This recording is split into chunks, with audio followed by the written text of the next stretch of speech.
Yeah, that's an exciting move.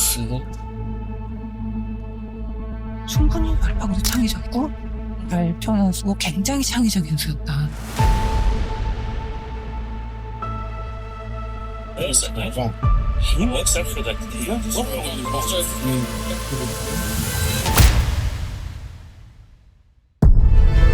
2016 में एक ऐसी चीज होती है जिससे पूरी दुनिया हैरान हो जाती है। लेकिन तब ना तो कोई वर्ल्ड वॉर चल रहा था और ना ही कोई रॉकेट लॉन्च हो रहा था।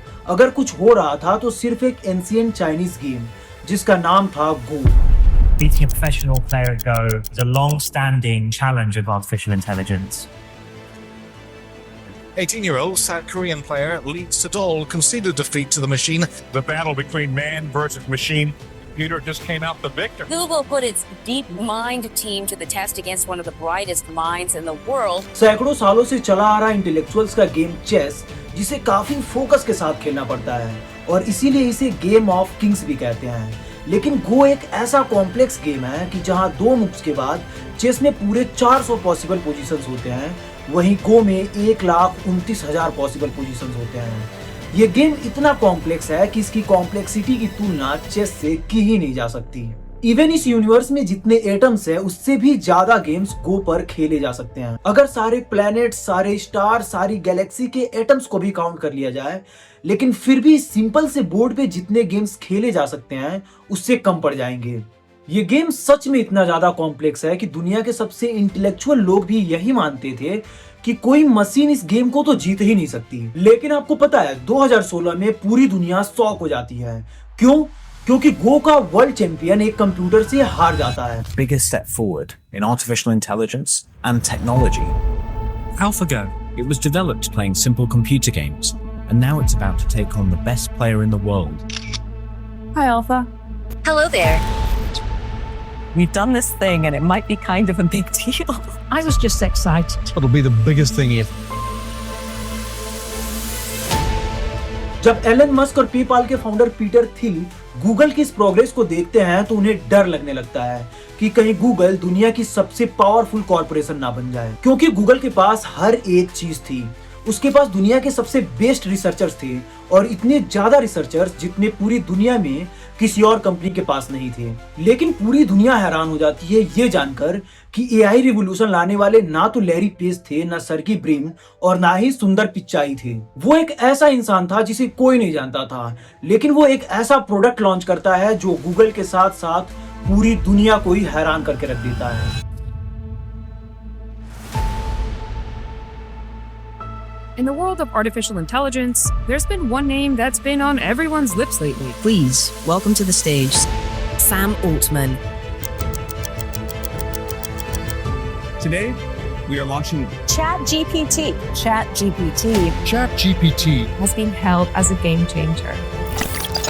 This will be the greatest technology humanity has yet developed. तो सवाल यह है कि गूगल के पास ब्रिलियंट माइंड, पैसा और दुनिया भर का डेटा था, लेकिन फिर भी वो एआई रिवॉल्यूशन क्यों नहीं ला पाया? समय था 2016 का। इस साल गूगल $500 मिलियन खर्च करके एक कंपनी खरीदता है जिसका नाम था डीप माइंड। उसके बाद गूगल का डीप माइंड अल्फा एगो गो के वर्ल्ड चैंपियन को हरा देता है और दुनिया को यह मैसेज देता है कि कंप्यूटर्स भी अब सोच सकते हैं। और इन सारी चीजों के पीछे एनवीडिया इस इंटेलिजेंस को और पावरफुल बना रहा था, क्योंकि वो बना रहा था एक ऐसा एआई हार्डवेयर जो इस धरती पर सबसे ज्यादा पावरफुल था। और इसके बाद 2017 में गूगल के 8 रिसर्चर्स एक ऐसा रिसर्च पेपर पब्लिश करते हैं जिसमें फ्यूचर की चाबी थी। इस पेपर को नाम दिया गया अटेंशन यू ऑल नीड। जहां नॉर्मली रिसर्च पेपर्स काफी लंबे चौड़े और बोरिंग होते हैं, वहीं इस रिसर्च पेपर में एक ऐसी चीज छिपी थी जो पूरी दुनिया को बदलने वाली थी, और वो था ट्रांसफॉर्मर आर्किटेक्चर। आखिर इस ट्रांसफार्मर में ऐसा क्या था जो दुनिया बदल सकता था? एक्चुअली ट्रांसफार्मर आर्किटेक्चर के पहले AI short term memory loss था, मतलब जो चीज ये पढ़ता था उसे तुरंत ही भूल जाता था। एक टाइम पर एआई बस कुछ ही वर्ड्स याद रख पाता था, मतलब जब वो एक वर्ड पढ़ता था तो वो दूसरे वर्ड को भूल जाता था जिसे उसने अभी कुछ ही टाइम पहले पढ़ा था। फॉर एग्जाम्पल, अगर हम इस जोक को ले कि बीजेपी इंडिया की सबसे ऑनेस्ट पार्टी है, तो जब वो बीजेपी को पढ़ता है तब तो उसे बीजेपी याद रहता है, लेकिन जैसे ही वो ऑनेस्टी को पढ़ता है वैसे ही बीजेपी को भूल जाता है, और जैसे ही पॉलिटिकल पार्टी को पढ़ता है वैसे ही वो ऑनेस्टी को भूल जाता है। सेम टू सेम हमारे नेताओं के जैसे। और यही प्रॉब्लम एआई के साथ थी, जिसे मेमोरी लिमिटेशन कहते हैं। और यही वो रीजन है कि जो पहले चैटबॉट्स आया करते थे वो काफी ज्यादा फ्रस्ट्रेटिंग हुआ करते थे, क्योंकि वो एआई जो पहले गजनी के जैसे काम किया करता था, अब वो ट्रांसफॉर्मर की हेल्प से एक बार में केवल एक वर्ड ही नहीं पढ़ता था, बल्कि सारे वर्ड्स को एक साथ पढ़ लेता था। और वो उस सेंटेंस को तो याद रखता ही था, उसके साथ साथ उसकी मीनिंग और कॉन्टेक्स्ट को भी समझ लेता था। गूगल ह्यूमन हिस्ट्री का सबसे बड़ा गेम चेंजर एआई फॉर्मूला खोज चुका था। अब सोचो इसके बाद क्या होता है। कुछ नहीं, गूगल कुछ भी ऐसा लॉन्च नहीं कर पाता है जो फ्यूचर में चलकर कुछ बड़ा कर पाए। तो दिमाग में सिर्फ एक ही क्वेश्चन आता है कि लीजेंडरी रिसर्चर्स, दुनिया भर के डॉलर्स और समुद्र जैसा डेटा होने के बावजूद भी क्यों गूगल कोई अपना चैट जीपीटी जैसा एआई टूल लॉन्च नहीं कर पाता है। वेल, सोर्स ये बताते हैं कि गूगल डरा हुआ था। क्यों? क्योंकि याद करिए वो $500 बिलियन की कंपनी जो सिर्फ एक चीज पर टिकी हुई थी, वो क्या था? ट्रस्ट। पर आवर 228 मिलियन और 5.6 billion Google searches per day हो रहे थे, और गूगल उस टाइम पर केवल एड रेवेन्यू से $95 बिलियन पर ईयर बना रहा था। इसीलिए डर ये था कि क्या होता अगर एआई किसी को बॉम्ब बनाना सिखा देता, किसी को डेंजरस मेडिकल एडवाइस दे देता, ये चैटबॉट रेसिज्म करने लगता या फिर मिस इन्फॉर्मेशन स्प्रेड करने लगता। अब ये बात बहुत लोगों को बहुत ही रेयर लग रही होगी, लेकिन अगर एक $500 बिलियन कंपनी के नजरिए से देखें तो बहुत भयानक लगती है, क्योंकि ये एक ऐसा सिचुएशन है जो पल भर में आसमान से धरती पे लाके पटक सकता है। इवन इसके पहले ऑलरेडी कुछ tech giants AI safety crisis से गुजर रहे थे। One issue that worries us all. Where is the balance between innovation and regulation? This morning, a warning about the power of artificial intelligence. More than 1,300 tech industry leaders, researchers, and others are now asking for a pause in the development of artificial intelligence. AI is more dangerous than mismanaged aircraft design. It has the potential of civilizational destruction. लेकिन Google को अंदर ही अंदर एक और डर खाया जा रहा था कि अगर कोई इंसान एक बार में अपने क्वेश्चन का परफेक्ट आंसर पा जाता है तो वो दोबारा क्यों ही गूगल सर्च करेगा। तो गूगल कोई दूसरा ऐसा सर्च इंजन क्यों ही बनाता जो उसी की बनाई $1 बिलियन की कंपनी को पल भर में कोलैप्स कर देता। लेकिन गूगल उस रिसर्च पेपर का क्या करता है जिसपे उसने करोड़ों रुपए खर्च किए थे?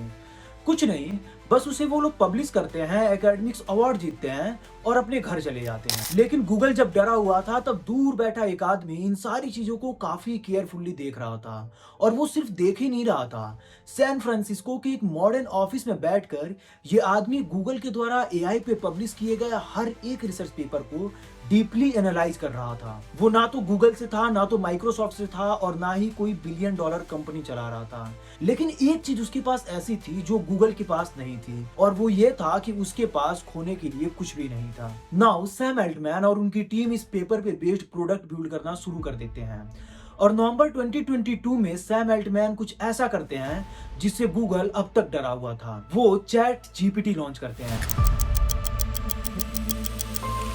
OpenAI, the San Francisco-based startup that created ChatGPT, opened the tool up for public testing in November 2022. Explosion of interest around not just ChatGPT, but around generative AI more broadly.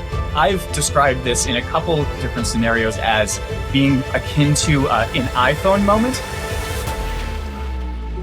लेकिन गूगल को ये नहीं पता चल पाया कि chat GPT तभी बन पाया था जब सैम की मुलाकात इलॉन मस्क और उनके जैसे और भी लीजेंड से हुई थी। ये कहानी है 2015 की, जब सिलिकॉन वैली के एक लग्जूरियस होटल में बैठे हुए सैम और इलॉन मस्क काफी परेशान थे, क्योंकि गूगल ने अभी कुछ ही दिनों पहले $500 बिलियन में डीप माइंड को एक्वायर कर लिया था, और सिलिकॉन वैली को ये पता चल गया था कि ह्यूमन इंटेलिजेंस का फ्यूचर गूगल लीड करने जा रहा है। लेकिन ये लोग चाहते थे कि पावर सिर्फ किसी एक कंपनी के हाथ में ना जाए, इसीलिए एक टीम बनाई जाती है जिसमें Sam Altman, Elon Musk, Brockman, machine learning के जीनियस इलिया और पीटर थिल जैसे लीजेंड्स को लिया जाता है, क्योंकि ये उस टाइम के ब्राइटेस्ट माइंड थे और इनका गोल था एक आर्टिफिशियल जनरल इंटेलिजेंस बनाना। मतलब वो एक ऐसा एआई बनाना चाहते थे जो गॉड के जैसे सोच सकता था, गॉड के जैसे एक्ट कर सकता था। लेकिन यहाँ एक ट्विस्ट आता है, वो इस कंपनी को नॉन प्रॉफिटेबल बनाने का संकल्प लेते हैं और इसमें $1 बिलियन इन्वेस्ट भी कर देते हैं। उनका गोल होता है कि इस कंपनी में कोई भी शेयर होल्डर्स नहीं होंगे और ना ही इस कंपनी का मोटिव होगा प्रॉफिट कमाना,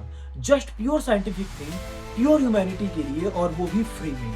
लेकिन इसके पहले कि ये सब होता, चैट जीपीटी के लॉन्च होने के कुछ ही दिनों बाद सोचो क्या हुआ होगा। सैम एल्टमैन और इलॉन मस्क के बीच लड़ाई हो जाती है। लेकिन क्यों इलॉन मस्क ओपन एआई से ऐसा क्या चाहते थे जो सैम एल्टमैन उन्हें देने से मना कर दिए और इलॉन के द्वारा बनाई गई कंपनी ओपन एआई से ही इलॉन को निकाल दिया गया। अब देखो यार, इतना ही बनाने में मेरा काफी टाइम चला गया है, लेकिन अगर तुम चाहते हो इसके बाद की कहानी को जानना तो कमेंट करो, I will sacrifice my time for you guys.